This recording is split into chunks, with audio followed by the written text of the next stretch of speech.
De nuestros archivos, los clásicos de Billy Graham.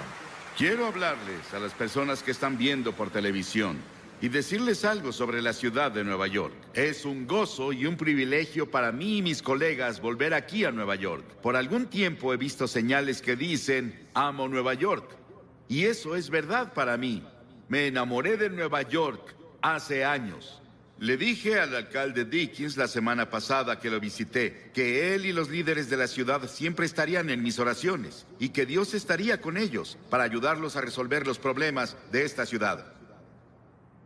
Pero no pueden resolverlos sin su ayuda y no pueden resolverlos sin la ayuda de Dios. Vamos a tener que volvernos a Dios. Acudimos a todo y fallamos. Ahora acude a Dios. Algunas iglesias y sinagogas, cuando piensan en las necesidades agonizantes de las personas, han abandonado la proclamación de nuestra relación con Dios o con Cristo. Y hemos adoptado un objetivo político y social que, si se sale de balance, puede dejar las almas y las bancas vacías. Con todos los que hablo están de acuerdo en que Nueva York es el lugar más solitario del mundo. Y las personas se vuelven cada vez más irritables y agresivas en su esfuerzo por defender su territorio. Hay poco espacio para otros y menos para Dios. Estar sin Dios en Nueva York es estar terriblemente solitario. Y eso lleva al sentimiento de que la vida es inútil. Hace unas semanas, el New York Times dijo que el libro más vendido de su clase era El último recurso de Derek Humphrey, un manual sobre cómo suicidarse. ¿Esa es la forma de acabar tu vida? ¿En suicidio? Muchas personas quieren darle la espalda a Nueva York. Ven los problemas de Nueva York como incurables. Deberían quedarse en Nueva York y hacer algo sobre eso para cambiar Nueva York. Y creo que podemos hacerlo. Y si Nueva York cambiara, tocaría a Londres y París y a todas las otras grandes ciudades del mundo. No veo la forma de hacerlo sobre Nueva York. Dios ama Nueva York y Él no se ha rendido con esta ciudad, porque Él no se rinde con las personas. Aunque sean grandes y maravillosos, los edificios de Nueva York no son Nueva York. Aunque las avenidas de la ciudad de Nueva York son amplias y famosas, no son Nueva York. Aunque los lugares sean maravillosos y los musicales, el arte y los conciertos no son Nueva York. Los neoyorquinos son lo que conforma Nueva York. Nueva York es un lugar donde las personas viven y Dios está interesado en las personas. No voy a hablar sobre lo que creo que es la respuesta para los problemas, sus problemas y los problemas de Nueva York. Hay una mejor manera. Voy a hacer mi mensaje muy corto hoy y sé que les fascina. Nunca me gustó oír sermones largos y aún me gusta escucharlos cortos. Una vez presentaron a un hombre y dijeron que hablaría 20 minutos y habló por 1 hora y 10 minutos y seguía hablando. Y el hombre que lo presentó le lanzó un mazo y falló y le pegó a la mujer en la fila de enfrente. Y ella gritó, «¡Pégueme de nuevo, aún lo escucho!» Y no quiero que me pase eso hoy. Quiero que vayas conmigo al versículo 16 del 3er capítulo de Juan. Juan, 3er capítulo. Porque de tal manera amó Dios al mundo, que ha dado a su Hijo unigénito para que todo aquel que en Él cree no se pierda, mas tenga vida eterna. ¿Cuántos podemos decirlo juntos? Díganlo todos juntos. Porque de tal manera amó Dios al mundo, que ha dado a su Hijo unigénito, para que todo aquel que en Él cree no se pierda, mas tenga vida eterna.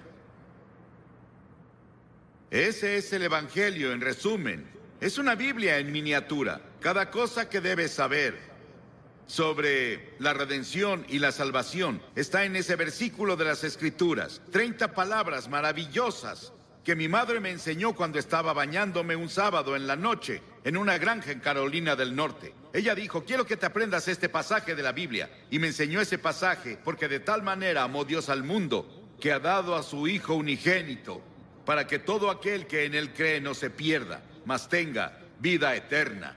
Muchas personas me preguntan, si Dios ama al mundo, ¿por qué permite tanto sufrimiento en el mundo? La guerra, las enfermedades, la pobreza, el odio, la soledad, el aburrimiento, el vacío, los problemas psicológicos, el desempleo, la violencia, la tensión, todas esas cosas. ¿Por qué Dios no viene y lo para? Esa es una pregunta que muchas personas se hacen. Algunas personas aquí en Nueva York dicen, ya no puedo más, y se están suicidando. Las presiones de la vida son muy grandes. Ellos no las soportan. ¿Por qué? Si hay un Dios, ¿por qué no lo termina? Algunas personas dicen, ¿por qué Dios nos ha abandonado? Pero Dios no nos abandonó. Nosotros lo abandonamos. Muchos de los jóvenes aquí han oído la canción del año pasado del álbum Edge of the Century, álbum de Styx. Pero ¿has escuchado las palabras, la letra? Aquí está la letra, escucha. Todas las noches digo una oración, esperando que haya un cielo, pero cada día estoy más confundido. Cuando los santos se vuelven pecadores, todos los héroes y las leyendas que conocí de niño han caído como ídolos de arcilla, y siento este lugar vacío adentro. Tengo tanto miedo que perdí mi fe. Muéstrame el camino, muéstrame el camino. Llévame esta noche a la montaña y llévate mi confusión y muéstrame el camino. Y si veo una luz, ¿debo creer? Dime cómo lo sabré. Muéstrame el camino, muéstrame el camino. Llévame esta noche al río y lava mis ilusiones. Muéstrame el camino, muéstrame el camino. Dame la fuerza y el valor de creer que llegaré ahí un día. Y por favor, muéstrame el camino. Y cada noche digo una oración esperando que haya un cielo. Y este pasaje dice, Dios, Dios. ¿Crees en Dios? Sí. No puedo probar a Dios. No puedo llevarte a un laboratorio científico y probarte que hay un Dios. Pero la Biblia nos enseña sobre Él. Él es el creador. En el principio Dios creó los cielos y la tierra. Todas las estrellas que ves en la noche, si pueden verlas en Nueva York, Dios las creó y las colocó. Él también es espíritu. La Biblia dice Dios es espíritu y quienes lo adoran deben hacerlo en espíritu y en verdad. Él no tiene un cuerpo como tú y yo. Él solo podría estar en un lugar a la vez si tuviera un cuerpo como estos. Pero Dios es espíritu y está en todos lados al mismo tiempo. Puede estar en Rusia, puede estar en China, puede estar en América, puede estar en África, puede estar en Latinoamérica, puede estar en todos lados al mismo tiempo. Dios también no cambia. Yo soy el Señor Dios que no cambia, dice la Biblia, en el cual no hay mudanza ni sombra de variación, dice Santiago. La Biblia enseña que Dios es un Dios santo, absolutamente santo. Él no puede ignorar el pecado. La Biblia también nos dice que Él es un Dios de juicio, pues Dios juzgará toda obra, aun la realizada en secreto. Piénsalo, cada cosa secreta que hiciste, todos tus pensamientos secretos, las cosas que pensaste que nadie sabía, un día serán sacadas a la luz y vas a ser juzgado. La Biblia dice que Dios ha fijado un día en el que juzgará al mundo. Piénsalo, fijó un día, un momento en el que Él va a juzgar al mundo y tú estarás ahí. Dios, pero Dios también es un Dios de amor. Mi madre me amaba, pero ella no me amaba ni cercano a lo mucho que Dios me ama, y eso parece imposible de creer. Mi esposa me ama, yo la amo. Tengo 5 hijos, los amo. Tengo 19 nietos, los amo, y espero que ellos me amen. Tengo 3 bisnietos, creo que me aman, y los amo, y sé que todos aman al Señor. Pero nada puede compararse con el amor de Dios. Tuvieron que inventar una nueva palabra en griego para decirnos algo sobre el amor de Dios. Dios es un Dios de amor, Él te ama. Y si hay una cosa que quiero que te lleves de este gran parque cuando te vayas hoy es esto: Dios te ama. Dios te ama. Dios te ama. Y Dios está interesado en ti. Y Él tiene contados tus cabellos. Él ve al pajarillo caer. Sabe todo de ti y te ama. No importa cuántos pecados hayas cometido o lo que hayas hecho. Podrías haber llegado tan bajo como Nicky Cruz lo describió, su vida hace rato, pero Dios te ama. Y si Dios pudo cambiar a Nicky Cruz y cambió a Johnny Cash, Dios te cambiará, si se lo permites. Y Él puede hacerlo hoy. Comienza ahora. Sí, Dios es un Dios de juicio. Él traerá juicio a cada obra, y Él estableció un día en el que Él traerá el juicio al mundo. Pero Dios también es un Dios de amor. Nada se compara al amor de Dios. La Biblia dice, Dios es amor. Sí, los he amado con amor eterno, dice Jeremías. Y por esa razón Dios creó al hombre. ¿Te has preguntado por qué estás aquí? ¿Por qué Dios creó los humanos? ¿Y cuál es el propósito de los humanos? Dios te creó porque Él es un Dios de amor. Y Él quería que otras criaturas en el universo pudieran elegir amarlo también. Entonces, Él creó al hombre, Adán y Eva. Él los puso en un paraíso perfecto. Y creemos que se localizaba en un país que ahora se llama Irak, en la cabeza del Golfo Pérsico. Mucho de la Biblia se escribió en Irak, Nínive, Babilonia, Ur de los caldeos, de donde viene Abraham. Y Abraham es el padre de los judíos, de los cristianos y del pueblo islámico. Abraham es alguien a quien vemos como el principio. Él venía de Irak y es la razón por la que había mucho interés en Irak durante la guerra del Golfo. Por eso muchos libros fueron escritos en la Biblia sobre el Golfo. Y Dios creó al hombre y lo puso en el jardín del Edén, un ambiente perfecto, un paraíso perfecto. Y Dios le dio al hombre una elección. Dios dijo, quiero que tengas todo el fruto del jardín, salvo un árbol. No puedes comer de ese árbol. Dios probó al hombre. Y Dios dijo, si comes de ese árbol, vas a romper mi ley, vas a sufrir y morirás. Y el hombre rompió la ley de Dios. Dios le dio el libre albedrío para elegir, y el hombre eligió rebelarse contra Dios. Escuché un talk show en la tele el otro día. Pude escuchar a casi todos. Discutían qué está mal con la naturaleza humana. ¿Por qué las personas hacen las cosas que hacen? ¿Por qué las personas cometen los crímenes que hay? ¿Por qué las personas dicen mentiras? ¿Por qué hay tantos celos? ¿Por qué hay tantos problemas en el mundo? Es porque el hombre está enfermo. Y la enfermedad se llama pecado. ¿Cuál es la principal causa de la guerra? El crimen, el engaño y el fraude. ¿Por qué debemos tener hospitales y cárceles con barrotes en las ventanas y fuerzas policíacas y fuerzas militares? Nuestros problemas sociales básicamente son morales y espirituales. Y los problemas morales requieren una solución religiosa. Todos estos problemas indican que algo está mal con la naturaleza humana. Las personas esperan que la tecnología o la fuerza política nos salven. Pero Dios dice, tu problema está en tu corazón. El primer pecado que se cometió fue cometido en un paraíso. Es un problema del corazón. Jesús dijo, porque del corazón salen los malos pensamientos, los adulterios, la fornicación, los homicidios, los robos y las calumnias. La Biblia dice en Romanos 6, la paga del pecado es muerte. La Biblia dice, pecado es romper la ley. ¿Qué ley? La ley de la conciencia. ¿Has ido en contra de tu conciencia? Cometiste un pecado. ¿Alguna vez has roto alguno de los 10 mandamientos? Eres pecador. No has cumplido los requerimientos del sermón de la montaña. Eres un pecador. No cumplimos lo que Dios requiere. Somos pecadores ante Dios. Y el pecado se interpone entre Dios y tú. Se interpone entre tú y la paz. Entre tú y la felicidad. Entre el gozo y tú. Entre tú y la seguridad de que si mueres irás al cielo. Salomón, el gran rey de Israel, una vez dijo, no hay un hombre sin pecado. Estamos alejados de Dios. Recordemos eso. Estamos separados de Dios. A pesar de eso, Él aún nos ama. Sí, hay un infierno.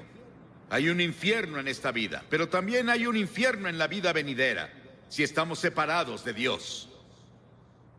La Biblia enseña que la muerte tiene 3 dimensiones. Hay una muerte natural. Cuando mueres, vas a ser sepultado o vas a ser cremado, como sea que lo hagan. Desaparecemos de esta tierra. Pero hay una muerte espiritual. Dentro de ti viven tu alma o tu espíritu. Esa es la parte de ti que vive para siempre. Es la parte con la que tienes comunión con Dios. Y has quebrado la ley de Dios y como resultado estás espiritualmente muerto. Estás muerto para Dios. Y esa muerte continuará a lo largo de toda la eternidad después de que mueras. Y no vas a estar ahí con miles de personas divirtiéndote como muchas personas describen el infierno. Vas a estar solo. Vas a estar en una terrible soledad ahí. Y eso es el infierno. Y podemos tener infierno en esta vida. El infierno en la vida venidera. Y eso se llama muerte eterna. Las palabras que Cristo usa en el Nuevo Testamento para describir el castigo al pecado son pérdida, perecer, condenar, castigo, infierno. Dios vio toda esta confusión y nos vio tropezando en la oscuridad. No sabíamos qué hacer con nuestro ser. Estábamos aburridos por un lado, o muriendo físicamente por el otro. Dios decidió hacer algo al respecto con su amor. Dios no podía olvidarnos, o no cumpliría su palabra, no sería Dios. Dijo que si pecabas, morirías. Que si pecabas, sufrirías. Debemos sufrir y morir para que Dios cumpla su palabra. Un día caminaba con uno de mis hijos en un sendero de Carolina del Norte. Pisamos un hormiguero y vimos abajo y había hormigas muriendo y sufriendo y su casa estaba destruida. Mi hijo me dijo: papá, ¿no sería genial que las ayudáramos a reconstruir su casa y las lleváramos a sus hospitales? Y dije: sí, pero somos muy grandes y ellas chiquitas. Y pensé que era una buena ilustración. Dios miró desde el cielo y nos vio con toda nuestra oscuridad, con nuestros tropiezos y nuestros problemas, y peleas, y disputas, y dificultades, y guerras. Pero Dios era muy grande. Somos muy pequeños. Parecemos hormigas arrastrándose en este planeta. ¿Qué podía hacer Dios? Dios decidió hacer algo al respecto. Dios se volvió hombre. Dios se volvió hombre, y ese hombre es el Señor Jesucristo. Él nació de la Virgen María y vino con un propósito. Él vino a salvarte y a salvarme y a salvar al mundo. Y Él vino a morir. Es el único hombre que vino al mundo con el propósito de morir. Llevó nuestros pecados a la cruz. Lo llevaron fuera de Jerusalén y lo clavaron ahí los romanos, no los judíos, los romanos. Lo llevaron fuera de los muros de Jerusalén y lo clavaron en una cruz. Y Él derramó su sangre. Y en ese terrible momento, cuando estaba ahí, dijo: Dios mío, ¿por qué me has abandonado? Y en ese terrible momento hizo 7 agonizantes expresiones. Y en esas expresiones Él nos decía que se llevó nuestros pecados. Fue hecho pecado por nosotros. Piénsalo, Él fue hecho pecado. Se volvió culpable de tu adulterio. Se volvió culpable de todos los pecados sexuales que cometiste. Se volvió culpable de toda la envidia y los celos y las peleas y los asesinatos y homicidios que lees en los periódicos casi a diario. Él lo hizo pecado por nosotros. El Señor puso sobre Él la iniquidad de todos nosotros. Piénsalo. Él tomó nuestros pecados. ¿Y qué debemos hacer? Debemos arrepentirnos del pecado. A lo largo de todo el Antiguo Testamento, los profetas decían: arrepiéntete. El primer sermón que Jesús predicó fue: arrepiéntete. En todo el Nuevo Testamento escribió: arrepiéntete, arrepiéntete, arrepiéntete, arrepiéntete. ¿Qué significa arrepentirse? Significa que confiesas a Dios: he pecado contra ti, Señor. Lo admito.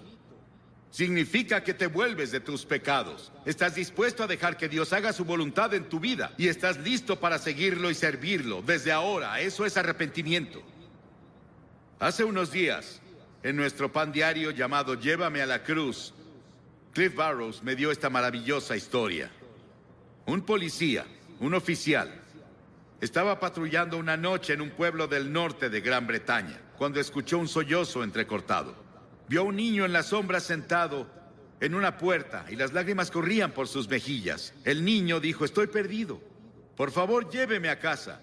El policía comenzó a nombrarle calle tras calle, intentando ayudar al niño a recordar dónde vivía. Él nombró tiendas y hoteles en el área, pero no tuvo éxito. Luego recordó que en el centro de la ciudad había una iglesia con una gran cruz blanca que sobresalía por arriba de la ciudad. Él la apuntó y dijo: ¿vive cerca de eso? La cara del niño de inmediato se iluminó. Sí, señor. Lléveme a la cruz. Encontraré mi casa desde ahí. Y si vienes a la cruz hoy, hay un camino. Si vienes por el camino de la cruz, si estás perdido, el único camino a casa es ir a la cruz. La cruz de Cristo dirige a los perdidos a su hogar eterno. Pero Jesús no se quedó en la cruz. Él resucitó de los muertos. Dios resucitó de los muertos. No voy a hablarte sobre un Jesús muerto. Voy a hablarte sobre un Jesús vivo.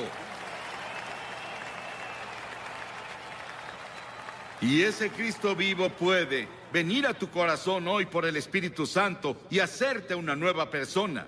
Darte una nueva visión de la vida. Quitarte esa soledad. Quitarte esos pecados que has cometido y limpiarlos para que cuando Dios te vea, no vea tus pecados. Estás justificado a sus ojos, como si nunca hubieras pecado. Y luego la Biblia enseña que Jesucristo vendrá de nuevo un día. Estuve en Jerusalén y estuve hablando un día con el rabí en jefe. Y le pregunté, Señor, ¿cree que el Mesías va a volver? Y él dijo, sí, claro. Y dije, yo también. Pero creo que cuando venga, usted verá que es Jesucristo. Él se rió por un momento con su taza de café y dijo, no se rió, me sonrió. Y dijo, claro, esa es nuestra diferencia. Ambos esperamos al Mesías, pero nosotros creemos que será Jesucristo. Verán al Hijo del Hombre venir sobre las nubes del cielo con gloria, con gran poder y gran gloria. Va a volver y establecerá su reino. Sí, el comunismo no ganó. Ningún ismo va a ganar. Solo Cristo va a ganar. Y un día va a gobernar al mundo. Pero esta noche, Él quiere gobernar tu corazón. Él quiere entrar a tu hogar y a tu familia, a tu vecindario. Él quiere entrar a nuestro país. Y Él quiere ser el Rey de Reyes y Señor de Señores. ¿Qué requiere Dios de ti? Ya te dije una cosa, arrepentimiento. Durante la semana pasada celebramos los días más santos del año judío. Yom Kippur, que se celebra el miércoles, es intensamente personal. Los festivales judíos hacen 3 preguntas. ¿Qué hicimos con nuestra vida durante el año pasado? ¿Dónde estás ahora en tu vida? ¿Qué planeas hacer con tu vida el año que viene? Y una de las razones por las que Yom Kippur ejerce una fascinación sobre los judíos es porque el tema de la festividad es tan personal y contemporáneo. No hay una sola persona entre su pueblo que diga, mi vida está completa y espiritualmente plena. Todos fallamos. Y tenemos que decir con los demás, también soy pecador. Estoy separado de Dios. Estoy perdido. Necesito encontrar el camino a casa. No es una opción. Es un mandamiento. En Hechos 17, el apóstol en su sermón dijo, Dios manda a todos los hombres de todas partes que se arrepientan. Piénsalo, Dios lo manda. Es un mandamiento que te arrepientas. ¿Te has arrepentido? ¿Estás seguro? Si no te has arrepentido de tus pecados, nunca verás el interior del reino de los cielos. Entonces ven por fe. Por gracia han sido salvados, por fe y no por obras, para que nadie se jacte. Nunca podrás ganarte entrar al cielo. Debes ir por fe en Cristo. Y vienes por la gracia de Dios. La gracia significa algo que no mereces. No puedes ganártelo. Vienes por fe a Él. Así fue conmigo. Con la fe de un niño. Dirás, Billy, esas cosas son tan simples. Jesús habló con tal simplicidad sobre las cosas espirituales que los niños lo oyeron con gusto. Debemos hacerlo simple. Es una verdad profunda, pero debe ser proclamada con simplicidad. Y todos los que hoy están dispuestos a decir, me arrepentiré de mis pecados, recibo a Cristo como Salvador, y quiero seguirlo y servirlo, o quiero rededicarme a Él. Tal vez quieras renovar tus votos que tomaste en la confirmación o el bautismo o cuando fuera. Y quieres decir, Señor, quiero volver a ti. Me alejé de ti y me confundí y perdí. Quiero que Cristo sea lo primero en mi vida. Quiero que perdone mis pecados. Quiero ir a la cruz y quiero seguirlo de ahora en adelante. Levanta la mano. Sí, hay muchas personas con la mano levantada. Y también muchas personas de pie. No puedo pedirte que te pares porque no sobresaldrías. Y hay 4 cosas que de ahora en adelante son muy importantes. Primero, lee la Biblia todos los días. La Biblia es comida para tu alma. En segunda, ora. Tal vez no orarás como un clérigo. Pero puedes decir, Señor, ayúdame, necesito ayuda. Él vendrá a ayudarte, Él responderá a tu oración. Ora en el nombre de Cristo. Di, Señor Jesús, te necesito. Y luego la tercera cosa, sé testigo de Cristo. Dile a las personas cuando te vayas esta noche, o coméntales mañana. En la reunión en Great Lawn, hice un compromiso con Cristo y voy a cumplirlo con la ayuda de Dios. Eso te ayudará a ganar a otras personas para Cristo. Y luego, la cuarta cosa es ir a la iglesia. A una iglesia donde Cristo es proclamado. Y seguirlo y servirlo. Lo mejor que puedas, porque verás, cuando te vayas de aquí no te vas solo. El Espíritu Santo de Dios se irá contigo. Y quiero que repitas esta oración en voz alta conmigo. Ora en voz alta. Dios, soy pecador. Lamento mi pecado. Estoy dispuesto a alejarme de mi pecado. Y recibo a Cristo como Salvador. Lo confieso como Señor. Desde este momento, quiero seguirlo y servirlo en la comunión de su iglesia. En el nombre de Cristo. Amén. Voy a hacer más corto mi mensaje hoy, porque hace frío aquí. No sé si lo sienten, pero nosotros sí lo sentimos. Y sé que el estadio se llenó hace mucho, llevan mucho tiempo aquí, así que estoy seguro de que algunos están cansados y otros tienen un largo camino a casa. No les quitaré mucho de su tiempo, no es tardado presentar el Evangelio.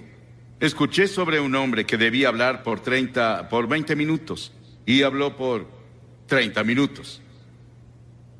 Y después de una hora seguía hablando y el hombre que lo presentó ya no aguantó, así que tomó un mazo y se lo lanzó al predicador. Falló en pegarle y le dio a una mujer en la primera fila. Ella le dijo, pégueme de nuevo, lo sigo escuchando.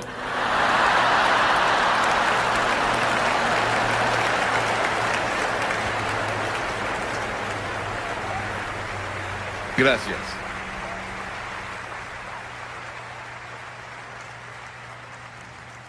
Quiero que vayan conmigo al capítulo 12 del Evangelio de Mateo. Capítulo 12 del Evangelio de Mateo, versículo 38. Comenzamos.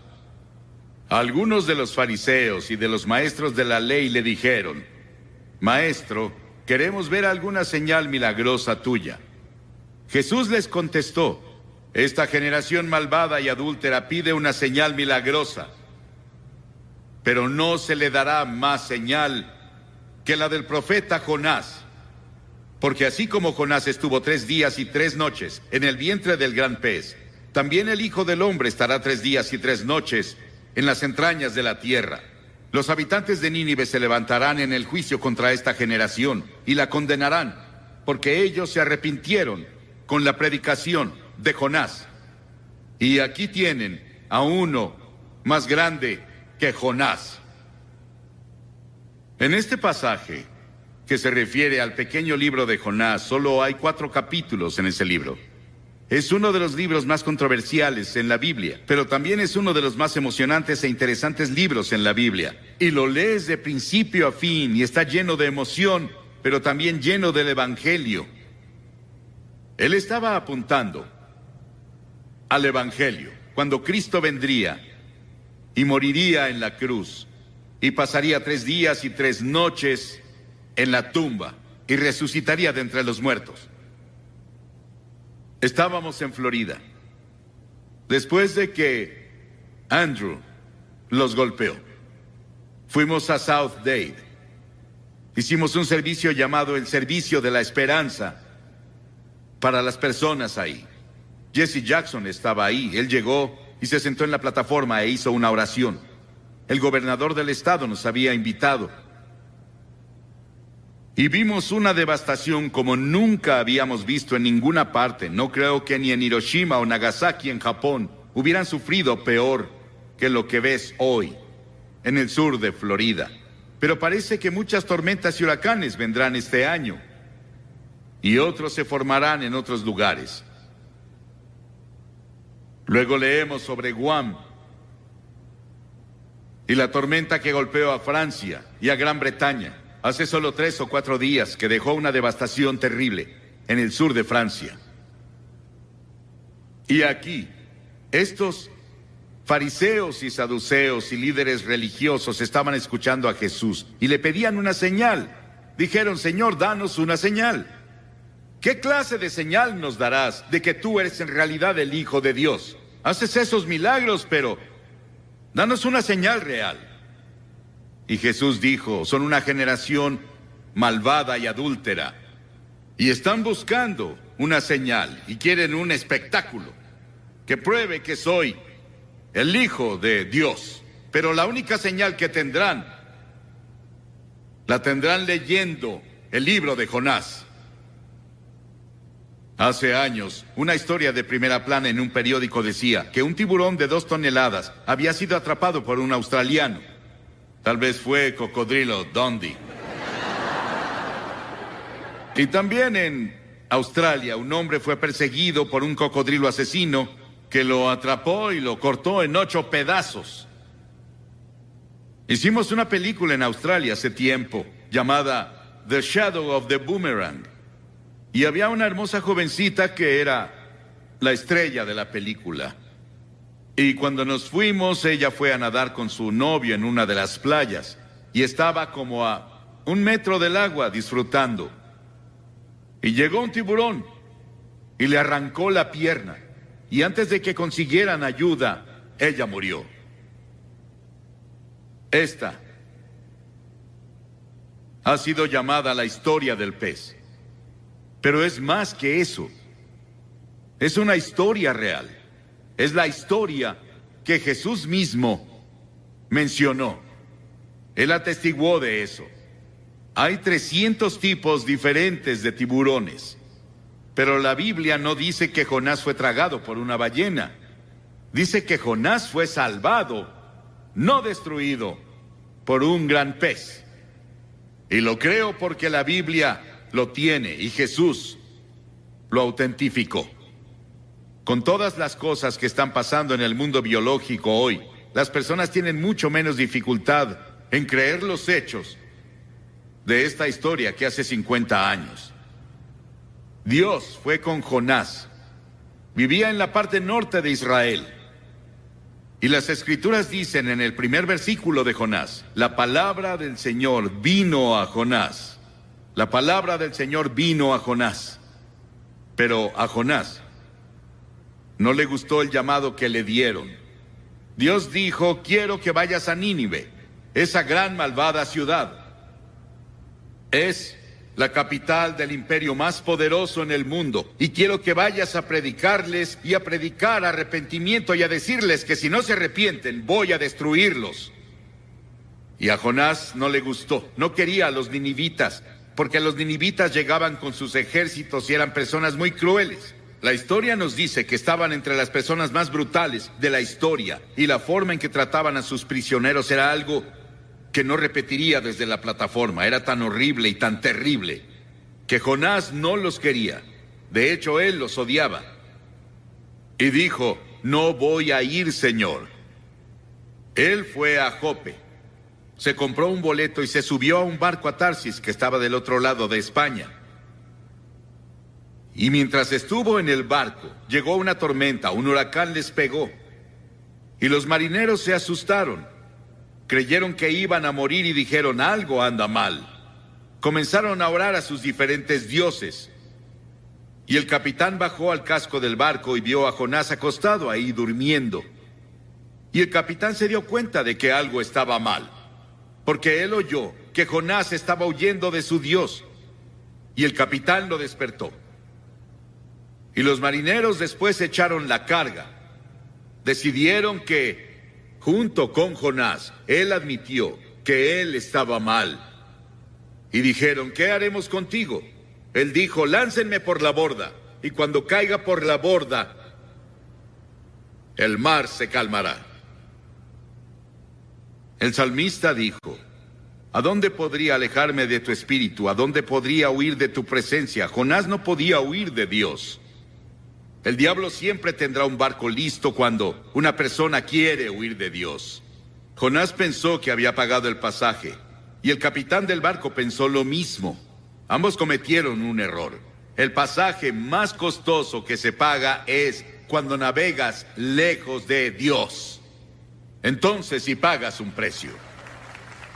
La paga del pecado es la muerte.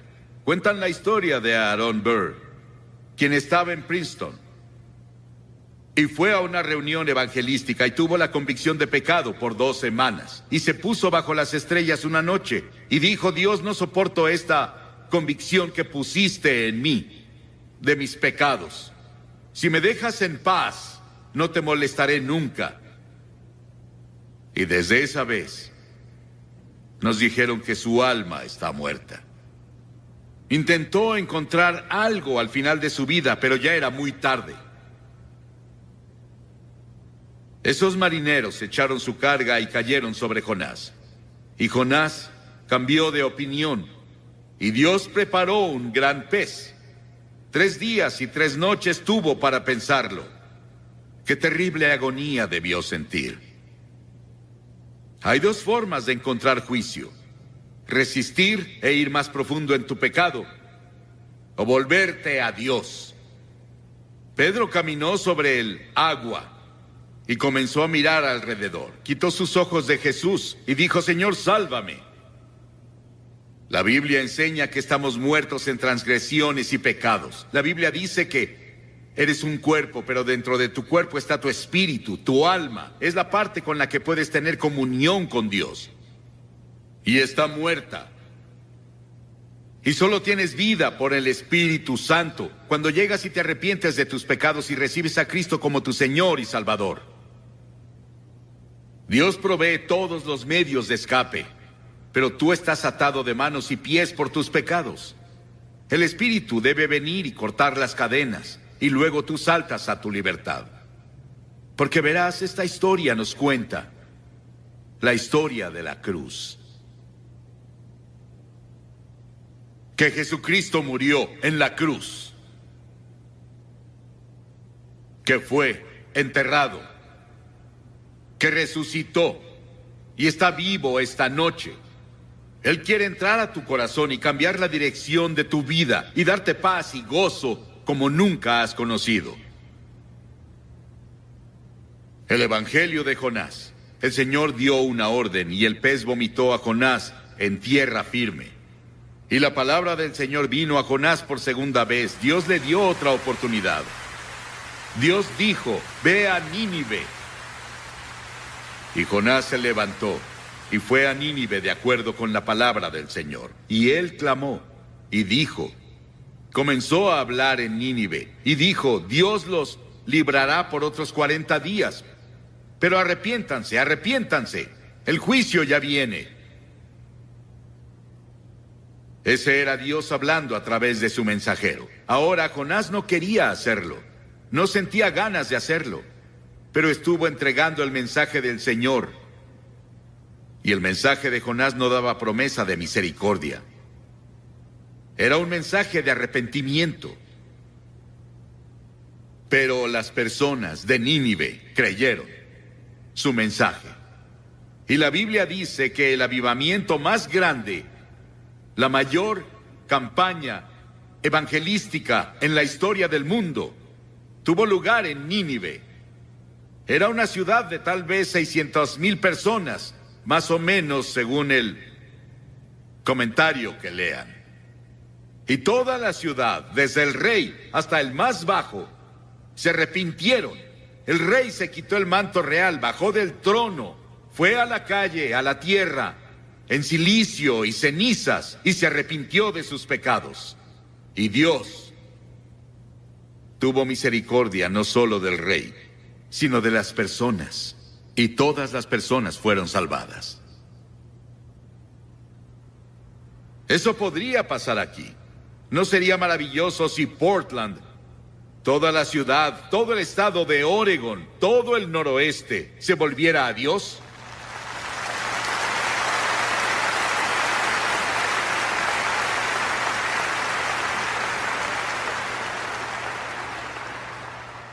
El rey de inmediato proclamó ayuno, y las personas no comieron, no bebieron, hicieron ayuno y oraron.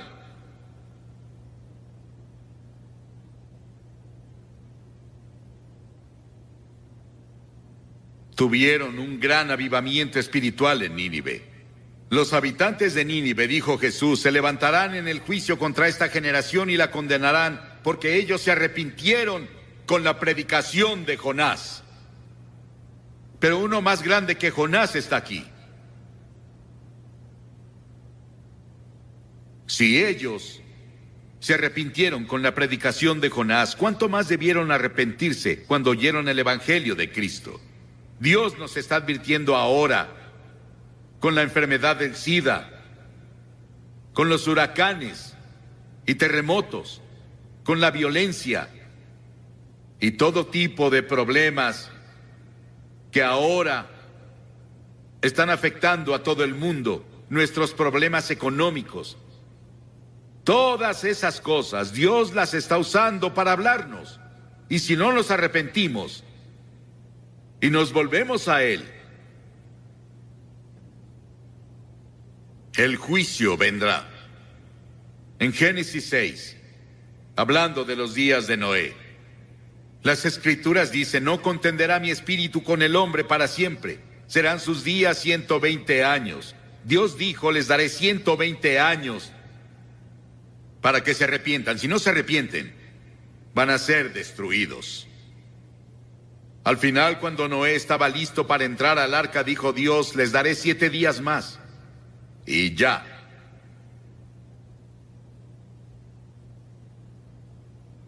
La gracia de Dios es más grande que nuestros pecados.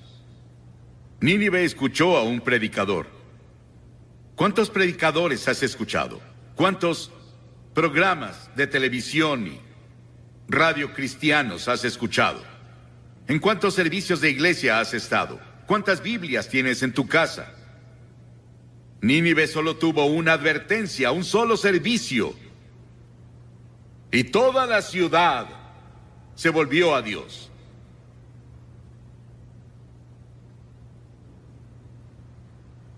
Jonás no estaba feliz con todo eso. Él no quería ver a las personas de Nínive salvarse. Jonás tuvo un momento de debilidad. No era necesariamente un hombre débil, pero un momento de debilidad no prueba que fuese un hombre débil. Muchos tenemos momentos de debilidad. Y muchos hemos hecho algo que no deberíamos hacer en un momento de debilidad, pero si te arrepientes de inmediato y dices: Señor, lo siento, por favor, ayúdame a no hacerlo de nuevo, Él te perdonará. Y Jonás fue al este de la ciudad y se dedicó a sacar su camper y descansar, solo mirando la ciudad desde... Él se encontraba en las montañas. Quería ver qué pasaba con las personas. Él quería ver si ese avivamiento duraba. Él quería ver si su campaña evangelística duraba. Y él no lo creyó porque no tenía confianza en las personas de Nínive. Él no tenía confianza siquiera en Dios, en que Dios podía hacerlo. Pero Dios preparó una planta para que creciera sobre él y lo protegiera del viento y de quemaduras del sol. Jonás se apegó tanto a aquella planta que casi se enamoró de ella. Él amaba a la planta que lo protegía más que a Dios. Y Dios dijo: si amas tanto a la planta en la que no gastaste tiempo ni trabajo, entonces ¿por qué no entiendes mi amor hacia Nínive, que yo planté, que le he dado años de atención y en los que he trabajado con amor eterno? Esa es la base de la gracia de Dios hacia nosotros. Hizo que nacieras. Él puso tiempo y esfuerzo a través de tu familia, como Bob nos dijo hace unos minutos. Él derramó su amor. Y las Escrituras dicen que Dios demuestra su amor hacia nosotros, que aun siendo pecadores, Cristo murió por nosotros.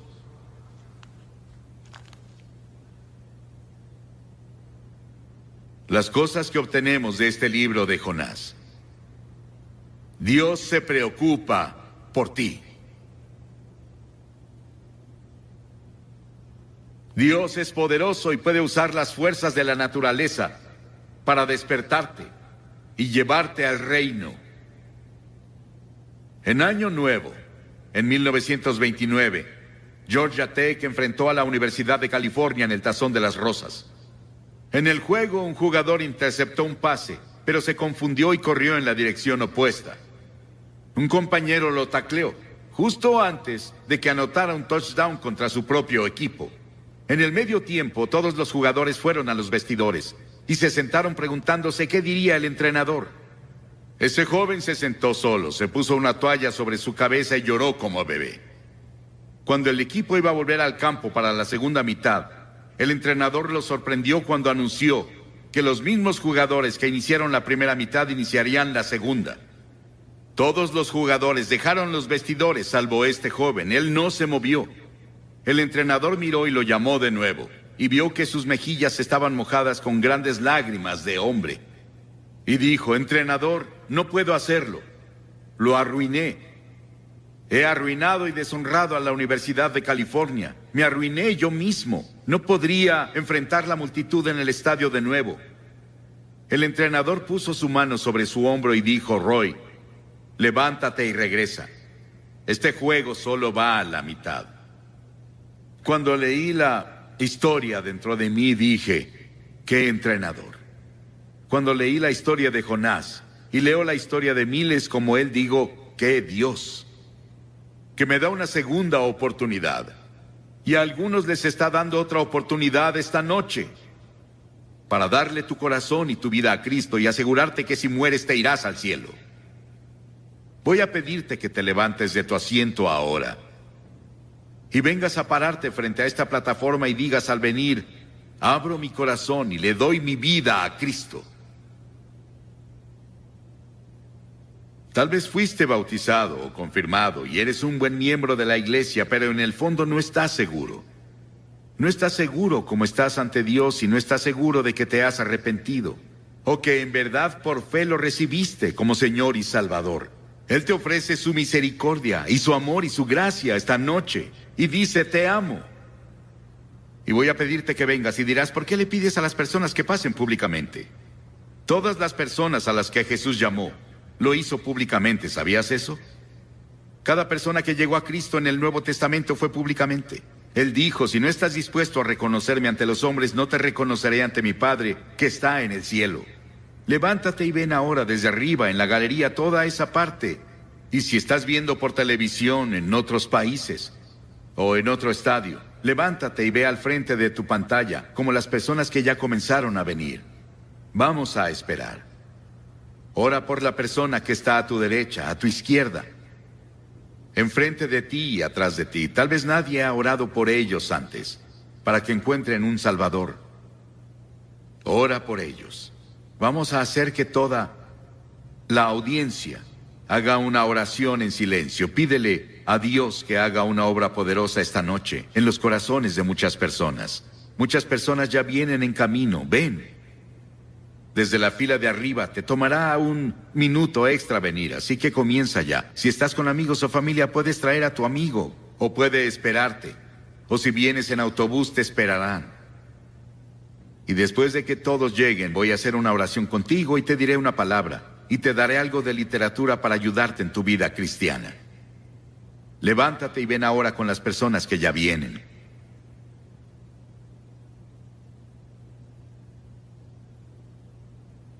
En otros lugares están viendo la televisión y no pueden ver lo que vemos aquí. Cientos de personas vienen a hacer su compromiso con Cristo esta noche. Y puedes venir en tu estadio, en tu lugar, donde están viendo la televisión. Tal vez estás en el coro y Dios te habló en estas noches. Y has tenido una lucha interna sobre qué debes hacer. No esperes más. Tal vez esperaste demasiado. Hazlo esta noche. Es el tiempo aceptable. Hoy es el día de la salvación. Ven.